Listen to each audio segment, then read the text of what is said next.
Bismillahirrahmanirrahim. Assalamualaikum warahmatullahi wabarakatuh. Waalaikumsalam warahmatullahi wabarakatuh. Alhamdulillahirabbil alamin. Wassalatu wassalamu ala asrofil anbiya'i wal mursalin Sayyidina Muhammadin wa ala alihi wa ashabihi ajma'in. Amma ba'du. Alhamdulillah, pagi ini saya dapat berkesempatan untuk sowan ke rumah Simbah Mudhafir selaku pengasuh Pondok Pesantren Al-Furqon. Pada pagi hari ini saya akan berdiskusi tentang hari ini, yaitu Hari Pahlawan Nasional. Kita bangsa Indonesia setiap 10 November memperingati Hari Pahlawan Nasional. Lalu bagaimana kita sebagai seorang muslim memperingatinya? Sebelumnya saya akan sedikit menyinggung tentang sejarah Hari Pahlawan.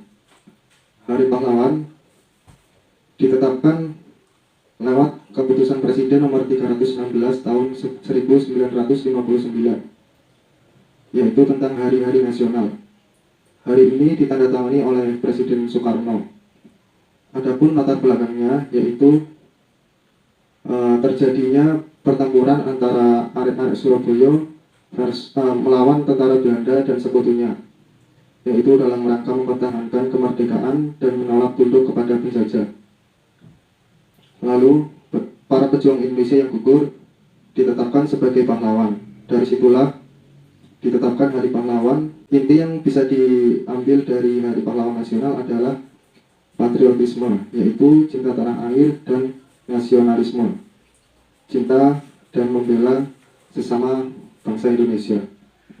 Lalu saya sendiri muncul beberapa pertanyaan. Untuk pertanyaan pertama, adakah konsep kepahlawanan seperti itu dalam Islam? Monggo, Simbah bisa menjelaskan. Terima kasih. Assalamualaikum warahmatullahi wabarakatuh.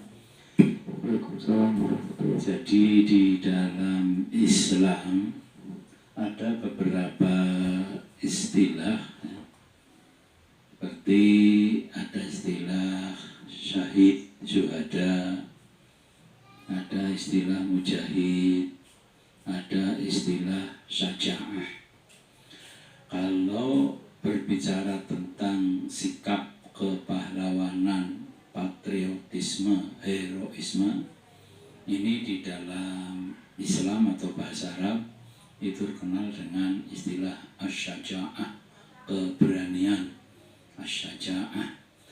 Selanjutnya memperingati Hari Pahlawan tanggal 10 November, ini berarti kita memperingati betapa besar jasa, pengorbanan, dan perjuangan para pejuang yang mengorbankan jiwa mereka untuk mempertahankan kemerdekaan Republik Indonesia. Nah, membela negara ini di dalam Islam ini memang diperintahkan. Jangankan negara, Nabi bersabda, man mata duna malihi fahuwa syahidun. Barang siapa yang meninggal dunia atau mati duna malihi karena mempertahankan hartanya, waktu dirampok atau dibegal, kemudian dipertahankan, kemudian sampai kok mati, nah ini bahwa syahid. Maka menurut ajaran agama dia itu mati syahid. Nah, syahid di sini berbeda dengan syahid yang berperang melawan orang kafir di jalan Allah. Itu seperti itu.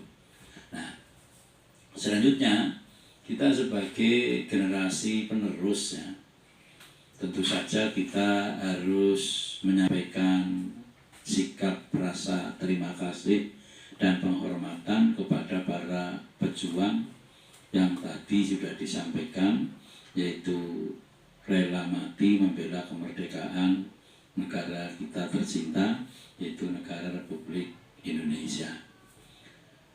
Penghormatan dan ucapan terima kasih itu sebenarnya secara hakiki adalah bukan hanya dalam bentuk upacara, tabur bunga, itu bukan. Tapi terima kasih kepada mereka ini adalah kita pertama melanjutkan apa yang mereka perjuangkan. Sebab kita yakin bahwa mereka berjuang itu tidak hanya sampai merdeka. Merdeka hanya istilah Bung Karno adalah pintu gerbang keemasan, pintu gerbang emas. Jadi setelah pintu gerbang itulah maka mereka berkeinginan dengan merdeka ini akan mewujudkan negara yang berdaulat, yang oleh para pendiri bangsa itu disebutkan dalam alinea keempat pembukaan Undang-Undang Dasar 45. Satu. Hal yang kedua, karena mereka ini sudah meninggal dunia, maka terima kasih kita adalah kita berdoa, mendoakan mereka kepada Allah SWT supaya amal mereka ini diterima sebagai amal soleh di sisi Allah SWT. Itu seperti itu. Itu makna terima kasih kita kepada para pahlawan. Jadi melanjutkan perjuangan dan cita-cita mereka. Yang kedua adalah mendoakan mereka. Sehingga ya maaf saja, meskipun dengan upacara yang luar biasa, tapi kalau tidak memperjuangkan apa yang mereka cita-citakan, justru kita berbuat kerusakan di negara ini, kemudian tidak mendoakan, kalau toh bisa kita berdialog dengan para pahlawan, tentu mereka akan kecewa. Itu sementara itu. Lalu di zaman sekarang ini tentu berbeda dengan zaman dahulu. Para pahlawan dahulu mempertahankan kemerdekaan Indonesia. Sedangkan sekarang kita sudah merdeka. Lalu bagaimana kita berjuang atau memberi manfaat kepada bangsa dan negara ini? Tadi sudah saya katakan, jadi sebagai ungkapan rasa terima kasih kita kepada para pahlawan kemerdekaan, yang pertama tadi kita mendoakan ya, mudah-mudahan amal mereka diterima sebagai amal soleh di sisi Allah SWT. Kemudian yang kedua, meneruskan dan mewujudkan apa yang menjadi cita-cita mereka. Nah, cita-cita mereka ini terungkap dengan indah di dalam tujuan negara kita, yaitu dalam pembukaan 45 kalau salah alinea keempat, yaitu mencerdaskan kehidupan bangsa, melindungi, kemudian apalagi itu kan ada, kalau istilah gampang itu melindungi seluruh tumpah, kemudian mencerdaskan, mewujudkan perdamaian yang abadi, kemudian mewujudkan ketertiban di dunia ini. Nah, itulah wujud kalau kita ini melanjutkan atau sebagai wujud terima kasih kita kepada mereka. Nih, walaupun kita ini tidak bisa dialog langsung dengan mereka, tapi kita tahu bahwa apa yang mereka cita-citakan adalah supaya berkehidupan yang berbebas, berdaulat, adil dan makmur, ini akan diwujudkan. Nah, kita inilah sebagai generasi penerus. Nah, di dalam Islam dikatakan bahwa man lam yaskurinas lam yaskurillah. Rasul bersabda seperti itu. Man lam yaskurinas, barang siapa yang tidak berterima kasih an-nasa kepada manusia yang menjadi wasilah, yang menjadi perantaraan turunnya nikmat dari Allah Subhanahu wa Ta'ala. Jadi barang siapa tidak berterima kasih kasih kepada orang yang oleh Allah dijadikan wasilah perantaraan turunnya nikmat kepada kita, maka lam yaskurilah, orang itu tidak bisa disebut orang yang bersyukur kepada Allah SWT. Jadi kalau kita tidak berterima kasih kepada para pahlawan yang telah gugur membela negara kita ini, tidak bersyukur, tidak berterima kasih kepada mereka, maka kita tidak bisa disebut orang yang bersyukur kepada Allah SWT. Nah, syukur ini meliputi beberapa dimensi.